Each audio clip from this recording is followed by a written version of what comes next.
Get you into the studios of the new 105.9 FM, the Big Talker. And Anne-Marie Buerkle joins us. She has been downtown at the Tea Party Express. What an exciting, somebody called Anne-Marie and they held up their cell phone so we could hear them sing the national anthem. And the roar of the crowd, it must have been just energizing to be down there. Hi, Gary. It's nice to be here. That crowd this afternoon was the energy that's there and the love for this country. It was the most powerful group of people. It was just fabulous, just wonderful. Yeah, it's energizing. Who were some of the speakers down there? Did you get a chance to, because I know you rushed back here to be with us. They were going to have John DeSpirito from the Onondaga County Republican Party speak. They mostly have their own staff who speaks. They have various entertainers and performers and speakers. I was allowed to speak for 2 minutes, which was great. Had the opportunity to address just a wonderful, wonderful group of people. Great. That's outstanding. I'm excited because for the first time in a long time, if ever, I'm seeing the party of smaller government. I'm seeing believers in smaller government using some of the tactics that the left has used. And it's the rallies and it's the aggressive, and not viciously aggressive, but I mean outspoken and fighting for the Constitution, fighting for smaller government, fighting for lower taxes. And it is, to me, energizing. It makes me think we're going to take it back. I couldn't agree with you more. It is so exciting to see people energized and who understand what's at stake this year. This election, this is the most critical election we've faced in a very, very long time. Because if we don't take back the Congress and the Senate this year, if we don't get some brakes put on this administration, we won't recognize our country in 2012. I'm convinced of it. Well, I'm convinced that you're right. And I'm chuckling because I'm thinking that what a surprise they've got coming. I was just talking to Craig Shirley. He was on the program, and we were talking earlier about, and I can't think of the guy's name. He was Clinton's advisor. He's now a Fox News contributor.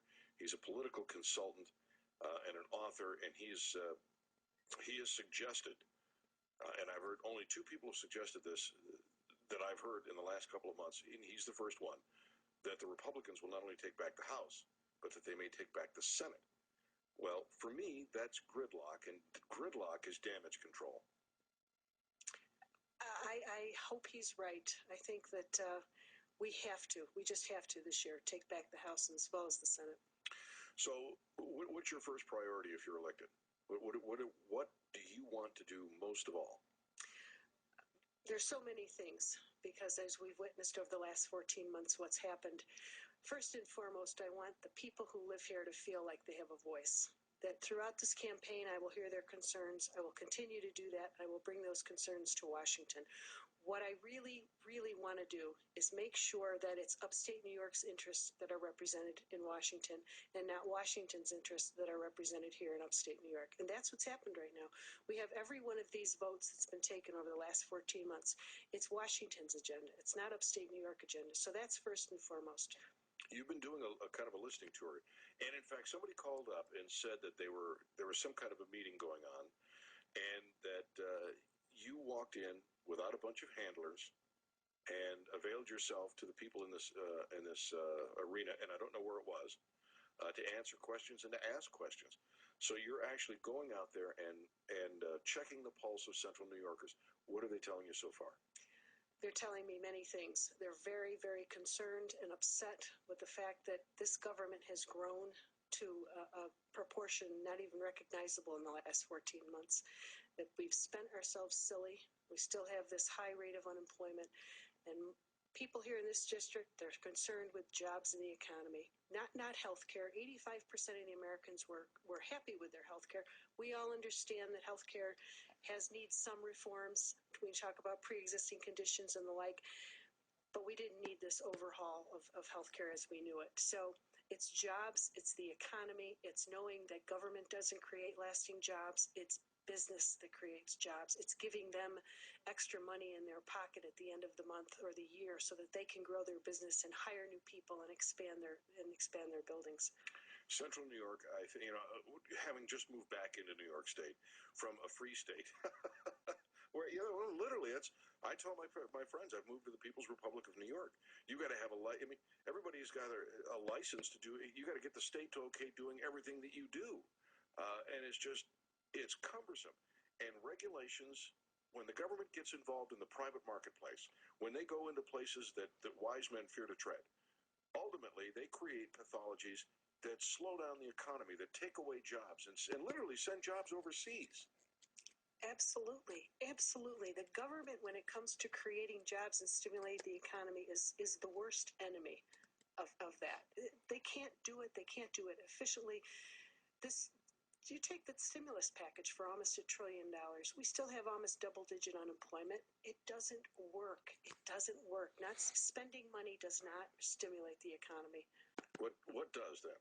What would you in Congress want Congress to do?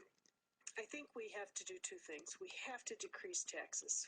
At the federal level, there's many things we can do.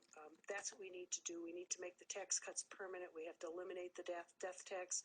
We have to reduce or eliminate capital gains for a period of time. We need to eliminate that second tax on dividends. Those types of things to free up capital. That's what we have to do. The other thing we have to do, and you mentioned it earlier, the regulations are oppressive, and every time the government passes one more law or thinks of one more thing to complicate our life, our freedom, one more freedom is taken away. It's a quid pro quo, and every time they pass one of these laws, whether it's cap and trade, the stimulus, and now this monster healthcare bill, we lose our freedoms, and that's what's so scary about this administration, what's happened in Washington. They are changing the entire country. They're taking away our freedom, they're taking away our republic, and they're giving us a state that I don't even recognize. And intergenerationally, it will continue to deteriorate if they continue to get away with it. That's absolutely correct. It's something that needs to be stopped this November. It really does. My parents, when they were growing up, if there was a help wanted sign and you went in and took the job, at the end of the pay period, you got your entire paycheck. Whatever it was. Of course, my parents were born like in 1914. But whatever it was, you got paid in full. And that meant you could spend it, you could save it, you could invest it, you could do with it as you pleased. It was yours, you earned it. Today, of course, you have to go in with several forms of identification.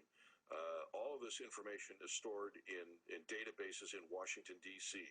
Then they take out probably in the neighborhood of 40% of your pay by the time you get through with FICA and everything else, in the income tax. Now the Democrats are contemplating a VAT, a value-added tax, on top of that. And this president promised not to raise taxes on the middle class, anybody under $200,000 or $250,000 a year.